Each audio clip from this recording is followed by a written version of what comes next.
Assalamualaikum warahmatullahi wabarakatuh. Apa kabar kalian semua? Terima kasih ya geng sudah klik video ini. Baiklah geng, sesuai judul, jadi hari ini aku akan membahas kalian cerita tentang kisah seorang pelakor terkaya di dunia. Nah, kenapa dia disebut dengan pelakor terkaya di dunia? Jadi wanita ini geng memiliki skill dewa dia yang dalam memikat. Bayangin dia mampu memikat 5 laki-laki kaya di belahan bumi ini geng. Nggak hanya memikat, tapi dia juga mendapatkan keuntungan, mendapatkan harta dari kelima laki-laki ini yang akhirnya dia ini berhasil menjadi sosialita geng.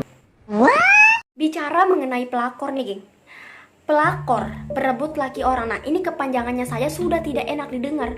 Untuk kaum emak-emak, kaum ibu-ibu pasti naik pitam, panas, emosi kalau dengar sebutan pelakor. Karena banyak sekali geng sekarang warawiri kasus pelakor ini, baik itu di media sosial maupun dunia nyata. Bahkan nahasnya ini yang merebut suami orang ini lebih galak daripada istri sahnya gitu. Namun berbeda geng dengan pelakor satu ini. Pelakor lain-lainnya mah geng lewat gitu kalau dibandingin dengan wanita ini. Dia memiliki skill merayu, memikat tingkat dewa geng. Dari 5 pria yang berhasil dia pikat, dia berhasil membangun istana mewah, mobil, barang-barang branded lainnya, dan mengantarkan dia menjadi sosialita kaya geng di Prancis. Yang dulunya nih dia merupakan wanita miskin, lahir dari keluarga yang sangat-sangat sederhana. Jadi dia ini kaya lewat jalur singkat, jelas, dan padat. Oke geng, langsung saja kita masuk ke pembahasan. Siapakah pelakor terkaya di dunia ini dan bagaimanakah perjalanan hidupnya? Jangan bengong, jangan di skip, keep stay tune ya. Let's start it. Kenalin geng, namanya Margaret Alibert atau sering dipanggil dengan Maggie. Dia lahir pada tahun 1890 dari keluarga miskin. Ayahnya bekerja sebagai supir taksi, kemudian ibunya bekerja sebagai pembantu rumah tangga geng. Maggie ini memiliki adik laki-laki yang saat itu berusia 4 tahun, namun adiknya ini tewas tertabrak truk. Nah, kedua orang tua Maggie ini geng menyalahkan Maggie ini karena dia ini nggak becus, nggak baik menjaga adiknya. Akhirnya si Maggie ini dikirim lagi ke asrama Putri Santa Maria oleh kedua orang tuanya ini, mungkin sebagai hukuman karena dialah penyebab tewasnya adiknya ini.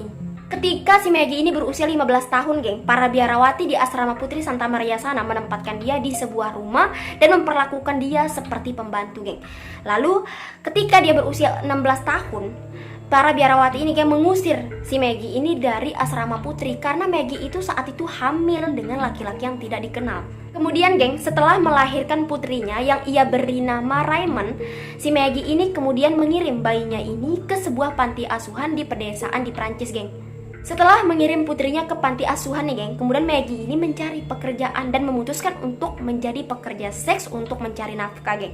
Dia berpikir gini, mungkin kalau dia menjadi pekerja seks kelas atas, dia akan mendapatkan banyak uang gitu. Seorang pemilik rumah bordil, kayak rumah penampung PSK gitu geng, Madame Denard namanya. Madame Denard ini mempertemukan gitu Maggie dengan klien-klien terbaiknya, pria kaya yang memiliki posisi baik itu di Prancis, Inggris, Amerika, dan negara-negara lainnya geng. Pada tahun 1907 nih geng, Maggie yang saat itu berusia 17 tahun bertemu dengan seorang laki-laki yang bernama Andre Meller yang berusia 40 tahun. Andre Meller ini geng merupakan seorang laki-laki yang sangat kaya. Dia ini geng, dia nih suka sama si Maggie ini dan pacaranlah mereka, menjalin hubungan khusus. Padahal si Andre Meller ini sudah memiliki istri dia geng. Andre Meller ini tahu gak geng, dia membeli apartemen untuk si Maggie ini, yang nantinya apartemen itu dikhususkan untuk mereka ini bertemu, melakukan hal-hal pribadi mereka. Dan di sini geng, si Maggie ini kemudian mengambil nama belakang Andre ini sehingga namanya menjadi Maggie Meller. Si Maggie ini juga geng mengklaim bahwa dia ini telah menikah dengan Andre. Namun pada kenyataannya si Andre ini masih berstatus menjadi suami orang, yang walaupun pada tahun 1913 si Andre ini bercerai dengan istrinya yang nggak tahu pasti sih apa alasan, apa penyebab dia ini bercerai dengan istri sanya. Setelah merasa bosan, kemudian sudah mendapatkan kekayaan dari Andre Meller, akhirnya Maggie ini memutuskan untuk membubarkan hubungan dia dengan Andre geng. Mereka berpisah dan dia ini mulailah mencari target-target selanjutnya yang akan dia kait, yang akan dia porotkan gitu geng, mencari laki-laki kaya lainnya gitu. Kemudian pada tahun 1917 nih geng, si Maggie ini geng beruntungnya bertemulah dia dengan Pangeran Edward, yaitu penerus tata kerajaan Inggris yang saat itu berusia 23 tahun, masih muda, ganteng, kaya lagi geng. Pangeran Edward ini pertama kali melihat Maggie ini, dia terpesona itu geng dengan si Maggie ini. Akhirnya mereka menjalankanlah sebuah hubungan rahasia. Saking cinta dan terpesonanya Pangeran Edward ini kepada Maggie ini geng, Bahkan dia ini menceritakan geng semua rahasia kerajaan dan istana secara tertulis kepada wanita itu. Nah, surat-surat rahasia dari Pangeran Edward ini kemudian disimpan oleh si Maggie ini, yang nantinya akan dia jadikan sebagai senjata untuk memeras Pangeran Edward tersebut. Memang cerdas nih pelakor satu ini mah. Namun geng, hubungan gelap antara keduanya nggak berlangsung lama. Mereka hanya menjalin hubungan sekitar kurang lebihnya 1 tahun doang geng. Dan akhirnya mereka ini memutuskan untuk berpisah. Setelah berpisah dengan Pangeran Edward geng, Maggie ini nggak bawa tangan kosong dia geng. Dia sudah mendapatkan apa yang dia inginkan. Sebelum berpisah dia sudah mendapatkan fasilitas-fasilitas mewah, hak-haknya gitu. Bahkan dia sempat meminta lebih banyak lagi harta ke Pangeran Edward sebelum mereka berpisah, dan Pangeran Edward pun geng memberikannya. Next, yaitu pada tahun 1919 geng, si Maggie ini kemudian bertemu lagi dengan seorang laki-laki kaya bernama Charles Lauren yang kemudian menjadi suaminya. Namun usia pernikahan mereka hanya sebentar, bertahan selama 6 bulan saja. Namun walaupun selama 6 bulan geng, si Maggie ini sudah mendapatkan rumah besar, apartemen, mobil, kemudian pelayan dan sebagainya geng. 2 tahun kemudian geng, si Maggie ini bertemulah dengan pangeran Mesir yang bernama Ali Kamel Fahmi B. Akhirnya mereka menikah lah geng. Nah, si Maggie ini orangnya gak bisa diatur dia geng, mau semaunya gitu. Jadi apa yang dikatakan suaminya dia gak mau denger. Bahkan dia sering sekali mempermalukan suaminya di tempat umum. Dan katanya juga suaminya ini sering melakukan KDRT terhadap si Maggie ini. Ya mungkin gimana enggak gitu kan, suaminya melakukan KDRT, dia orangnya itu keras kepala, gak bisa diomongin. Singkatnya nih geng, pada tanggal 9 Juli 1923 nih, Pangeran Fahmi dan Maggie ini geng pergi ke suatu acara di London. Nah, selesai acara di London, pergilah mereka ke hotel untuk istirahat. Entah apa masalah, apa penyebabnya, mereka di hotel itu bertengkar hebat, berdebat hebat. Hingga akhirnya Maggie ini geng mengambil pistol dan menembak suaminya. Dan pistol ini geng sebelumnya sudah dipersiapkan dan disimpan di bawah bantal oleh si Maggie ini. Dan pembunuhan tersebut memang sudah direncanakan oleh Maggie karena mungkin dia ini kesal terhadap suaminya karena sering KDRT terhadapnya gitu. Ya gimana tidak juga sih, gimana enggak gitu. Si Maggie ini orangnya juga susah diatur, sering ngelawan sama suaminya. Nah, ditangkaplah Maggie ini geng. Dan kemudian 1 jam kemudian Pangeran Fahmi pun tewas saat itu. Dikarenakan kasus pembunuhan ini geng membuat nama Maggie ini geng menjadi terkenal saat itu. Dan makin heboh karena si Maggie ini terbebas dari hukuman. Jadi orang-orang ini penasaran, siapa sih Maggie ini? Apa sih pengaruh dia, kok bisa dia ini terbebas dari hukuman gitu kan? Apalagi yang dibunuh ini adalah seorang pangeran. Jadi Margaret Alibert ini geng bebas dikarenakan bantuan dari kerajaan Inggris, yaitu bantuan dari Pangeran Edward yang sudah menjalin kasih dengannya selama 1 tahun lamanya. Nah, si Maggie ini geng ternyata mengancam Raja Edward ini.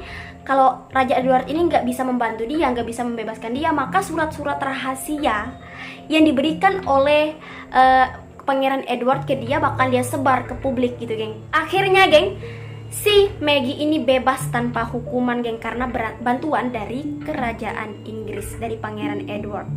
Nah, setelah suaminya meninggal, kemudian dia bebas atas ketidakjujurannya terhadap pembunuhan suaminya. Akhirnya dia memutuskan untuk pulang ke Paris dan menghabiskan sisa hidupnya di sana.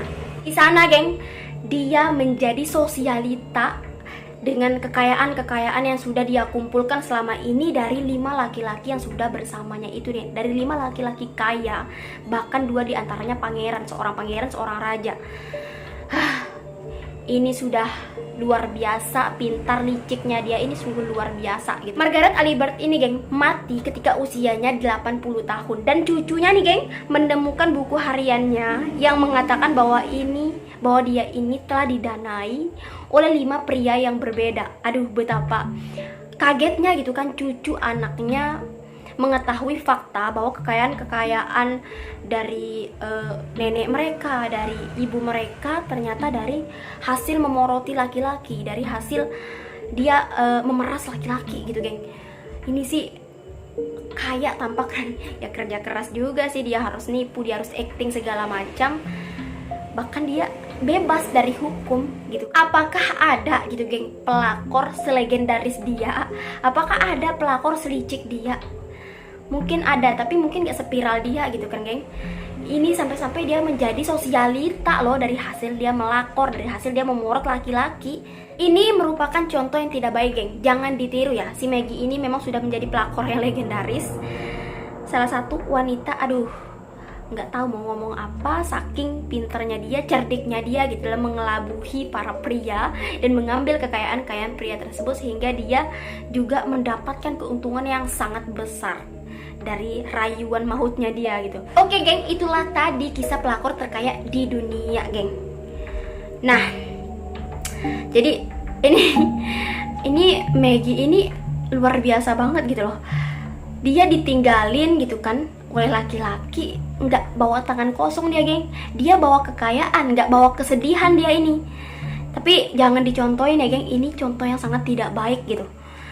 Jadi nggak hanya suami orang yang berhasil dia pikat, tapi pangeran kerajaan Inggris yang saat itu umurnya masih terbilang muda, 23 tahun, berhasil, geng, dia pikat dan diambil kekayaannya. Ini pelakor yang menjadi sosialita hanya dengan modal rayuan pikatan mautnya, dia berhasil menjadi orang kaya, geng. Oke, geng, mungkin itu saja yang dapat saya sampaikan. Kurang lebihnya saya minta maaf. Kita ketemu di pembahasan selanjutnya. Thanks for watching. Bye-bye.